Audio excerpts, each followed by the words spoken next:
Нұрсұлтан Назарбаев дәуір тұлға қоғам атты көшпелі көрме жобасы ірі ғылыми білім беру, мәдени ағартушылық іс-шараларды қамтиды. Соның бірі облысымыздағы мемлекеттік басқару академиясында өткен Ұлы даланың 7 қыры атты мақалаға негізделген ғылыми әдістемелік семинар.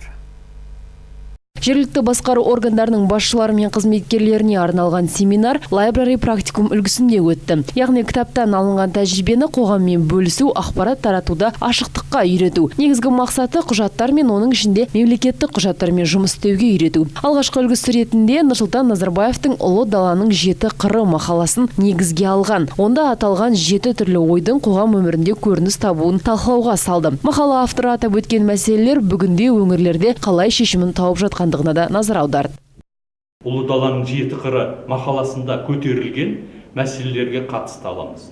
Мысалы, музейлердің жұмысы, мысалы, атқа міну мәдениеті, мысалы, ауданда атқа міну мәдениетіне қатысты қандай мәселе болуы мүмкін, туындауы мүмкін. Жастарды атқа мінуге үйрету. Немесе жастарды, балаларды сол ат арқылы емдейтін терапиялар бар қазір. Иппотерапия деп аталады. Сондай мәселелер болуы мүмкін. Іс-шараны елбасы кітапханасының ғылыми қызметкерлері жүргізді. Бұған дейін кітапхана жобасы Қордай, Шу аудандарында болып, тақырыптық экскурсиялар ұйымдастырған. Қос аудан тұрғындарының назарына сирек кездесетін бейне материалдар, фотосуреттер мен архивтік құжаттар ұсынылған еді. Ақсәуле Абытай, Санат Аралбек, Жеті Ньюс.